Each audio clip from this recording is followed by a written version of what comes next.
Hello, everyone, and welcome to our first session after the general session. Today we have Mike Stamas, who is the co-founder at GreyCastle Security. So if you'll all join me in welcoming him to the virtual stage, take it away, Mike. And I will get those slides up here. So obviously today we're gonna talk about finding the right balance between security and compliance that really line up with the needs of the business. So as Jessica said on the second slide, my name is Mike Stamas. I'm the co-founder and VP of GreyCastle Security.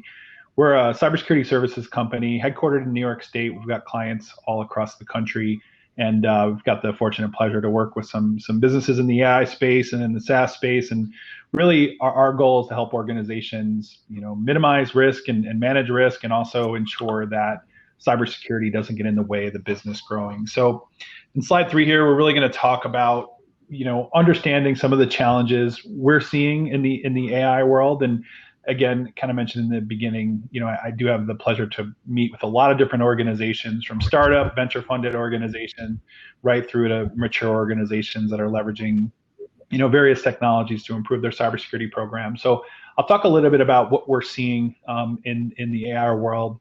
And really what we're going to focus on today is to how to develop an effective, fundamental, and foundational cybersecurity program that's going to help you as an organization, whether you're just new starting out or if you've been around for a while, to really help juggle all these things we need to think about from a cybersecurity perspective: protecting our IP, mitigating risk, navigating compliance, and ensuring, again, that the cybersecurity program is not something that holds back business growth, but is an enabler for the business to continue to grow. So, on the next slide, we'll talk about just really, again, some of the key challenges we're seeing. And in slide 5, I've got some of those lined out.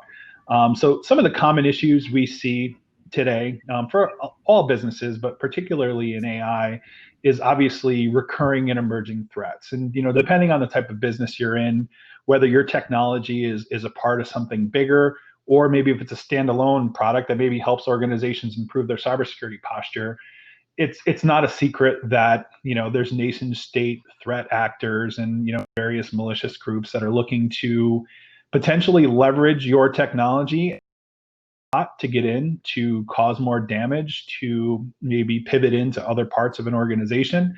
Or also, we need to think about, what we're protecting. If we do have significant intellectual property, again, it's not a secret, and I hope I don't sound like a fearmonger when I say that there's, other parts of the world where it's almost encouraged by the government to get out and try to steal intellectual property, bring it back to their country, and essentially get it in production quicker than you can, and bring it to market quicker, and shift that revenue that we were hoping to get, off to another part of the world. So that's a real problem, something we've been seeing for a long time. So we need to think about all these.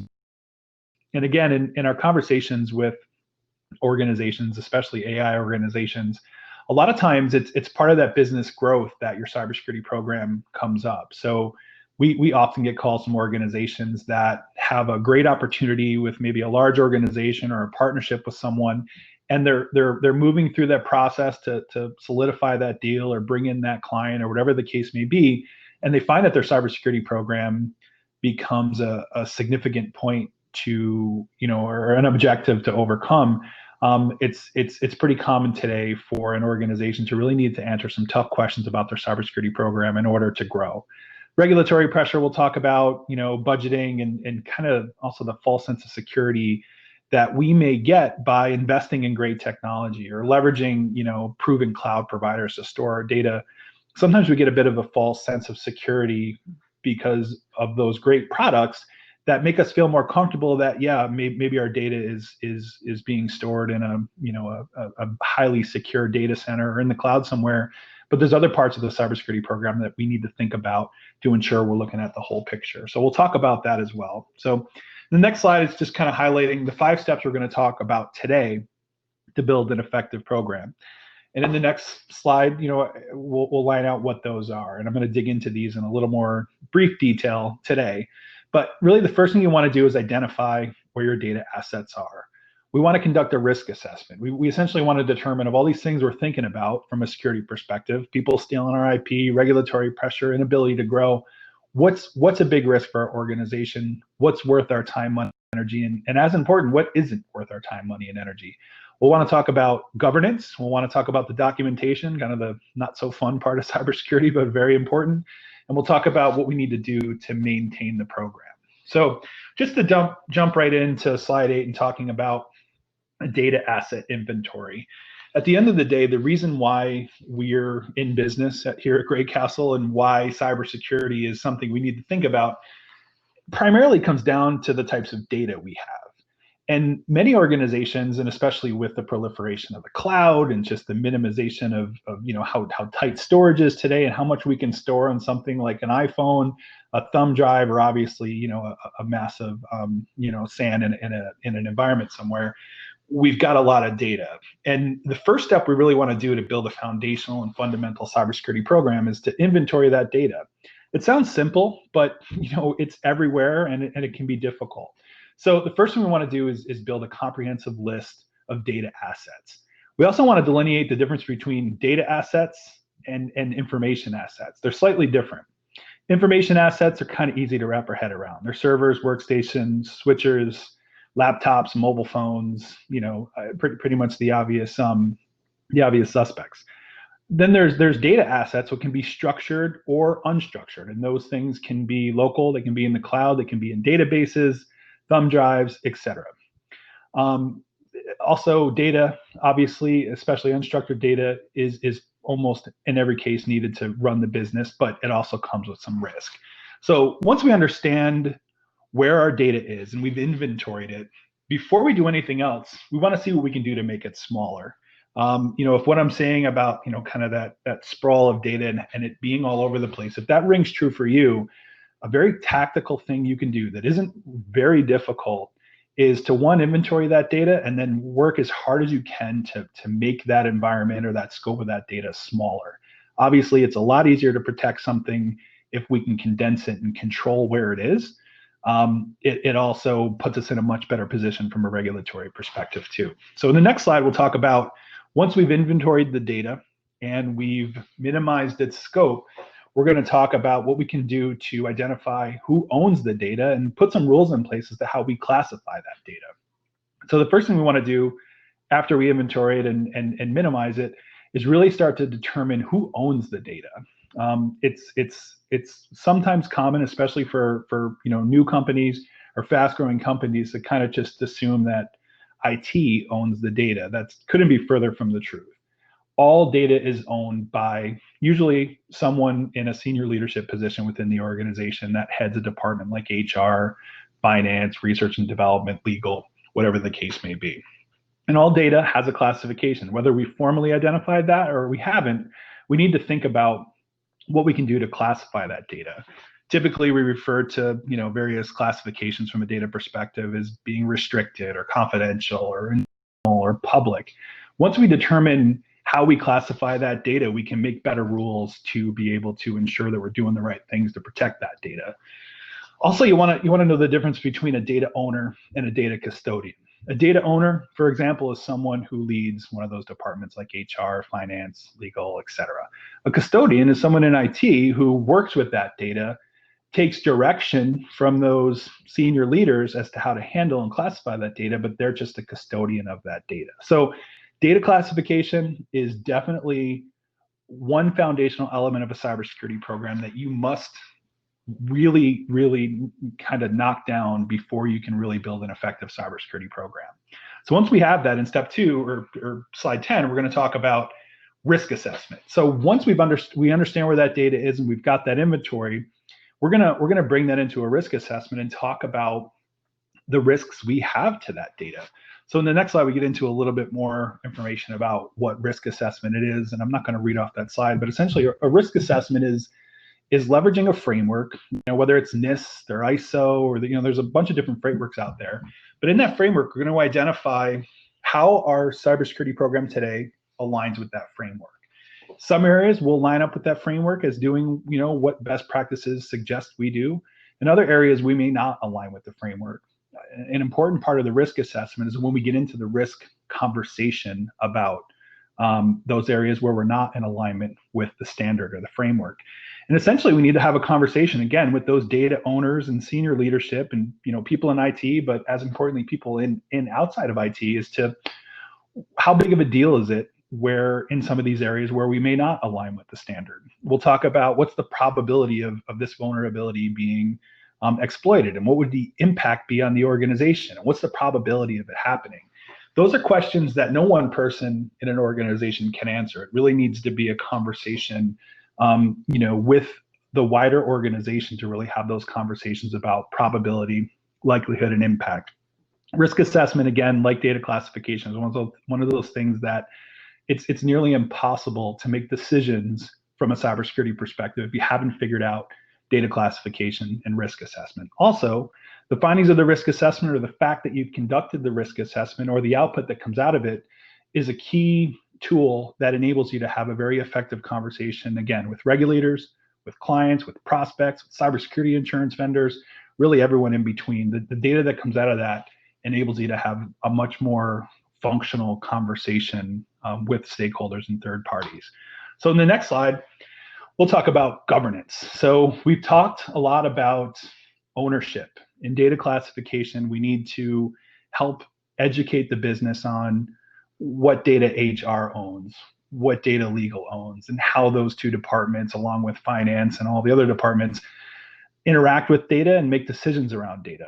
Once we've brought those people into the conversation from a data classification perspective, and then we've continued the conversation with risk assessment, now we need them to help us make decisions from a governance perspective. Somebody here at GreyCastle said something to me a couple of years ago that has just resonated with me really forever, is no single department within an organization, whether it's a big organization or a small organization, but no single department or no single person can essentially implement the change necessary to be able to strengthen your cybersecurity program. So in the next slide, I talk high level about some of the objectives of a governance program.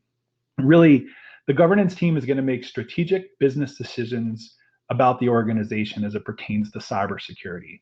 That team is also going to help establish the appropriate level of security for the environment. It's definitely possible to spend too much money on cybersecurity, or spend money in the wrong areas. We often talk to organizations that invest in tools and monitoring solutions and third parties that sometimes just are overkill for the organization. And although they made a significant investment on those tools, they're not solving the problems specific to the organization. Usually that happens because they didn't go the foundational route with data classification and risk assessment. But again, governance is really going to help ensure we're doing what's reasonable from a cybersecurity perspective.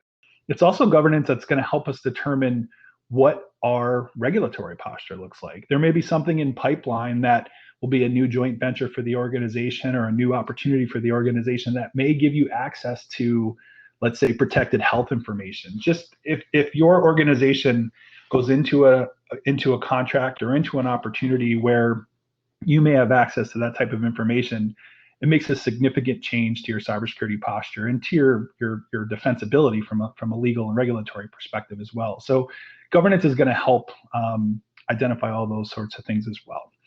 In the next slide, we'll talk about really the final foundational element of the cybersecurity program, which is step 4, your policies and procedures and standards. It's really your documentation. So we're gonna finalize really building the foundation of the cybersecurity program with this step.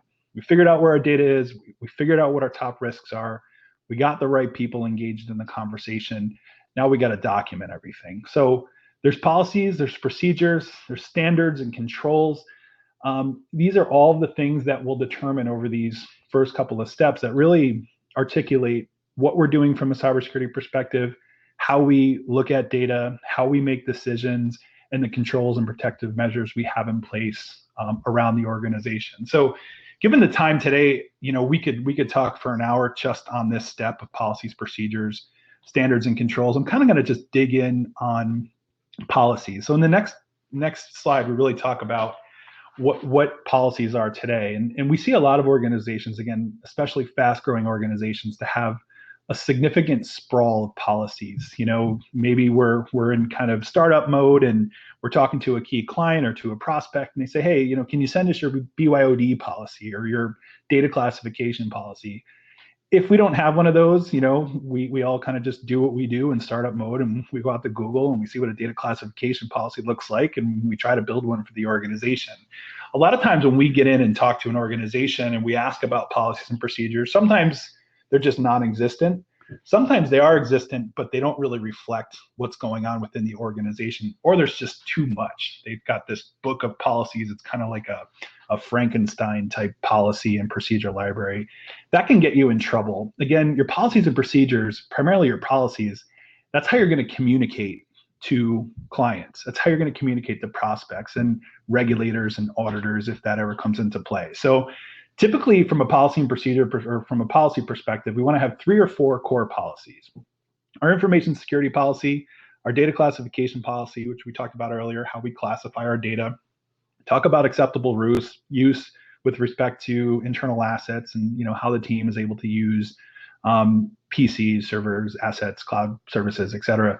And privacy is also really blown up over the last couple of years with compliance requirements around GDPR and CCPA in California. So from a policy and procedure perspective, I think the takeaway here is put just the right amount of information into those 3 or 4 core policies. If you've got any details in your policies today and you've got more than 4, you probably need to look at streamlining that a little bit. And again, I told you I wouldn't talk much about the things beneath the policies, but in the next slide, it just kind of shows a diagram here of what we should be thinking about from a policy perspective and from a documentation perspective. So our policies set the direction. We don't put the details in there. We just say, here's our stance on security. Here's our stance on acceptable use. Here's our stance on privacy. And those policies can be understood by your clients. They can be easily shared. It's no confidential information there with prospects, third parties, and regulators. Also, everyone from your board of directors to your newest employee should be able to understand the direction of the organization as it pertains to security and compliance. Then down below those policies, that's where we want to start to put some more information about what's going on. In standards, we talk about what we're doing. In procedures, we talk about how we're doing it. The last piece is program management. So in slide 17, we talk about program maintenance, rather. So once we've built the foundation of the cybersecurity program, we can't stop, unfortunately. Cyber kind of like going to the gym. You got to go a couple of times a week. You can't go once a month or once a year. So a couple things you want to think about in slide 18 is just some of those maintenance activities. Once we've got the security program built, we want to keep our risks up to date. The second we finish that risk assessment, it starts to get a little bit expired. We want to, we're going to bring on new data to grow. All those foundational elements we talked about in the beginning, they need care and feeding to just essentially keep up to date and keep us focused on those things. Also, security hygiene. I didn't talk a lot about pen testing and application security and awareness training. They're all crucial. They're things you have to do. They're important, and they need to be part of your program as well. So kind of just to wrap things up with number 19, a sanity checklist, if you will, of kind of everything we talked about here. The program wants to give us, we need our cybersecurity program to build us a defensible position. We need to be able to be very confident when we share information with clients, prospects, regulators, or third parties that we can defend what's in our documentation. We want to leverage risk to make decisions. We don't just want to go kind of willy-nilly and say, everybody's getting ransomware, let's spend a bunch of money on anti-ransomware type of activities. That's potentially a good investment, but if we don't know what our top risks are, you're really just throwing things at the wall to see what sticks. You also want to have clear direction with governance from the board, right down through the organization. We want to make sure we've got the right people engaged from a budgeting perspective. We want to make sure we're not spending too much on security. We want to make sure we're not spending too little. We want to agree as a group that we want to be, maybe we just want to be compliant, maybe we want to be secure, or maybe we want to be both. And there's no wrong answer there. Sometimes we talk to organizations who are going to grow to a certain point and get acquired, and they may want to make different decisions because of that. So to wrap things up, 20 minutes always goes quick. Build a data inventory, get a good understanding of what you have. use risk as a common language amongst the organization, assign with clear responsibility into the cybersecurity program. If you can really hone in on these foundational elements, your life will be much easier. You'll be able to manage risks. You'll be able to ensure your clients are comfortable with what you're doing. And if you need to pursue some sort of third-party accreditation like SOC or ISO or High Trust or whatever the case may be, you're setting a path for that as well. So I went quick. We have lots of resources on our website, GreyCastleSecurity.com. Go to the resources page. There's webinars very much like this one, where we dig in a little bit deeper on the topics I talked about today, as well as a lot of other topics like incident response, awareness training, certification around ISO and SOC and things of that nature. So, Jessica, I don't know if we have any time for questions, but I'm looking at 20 minutes going by here pretty quick. So I'll kick it back to you.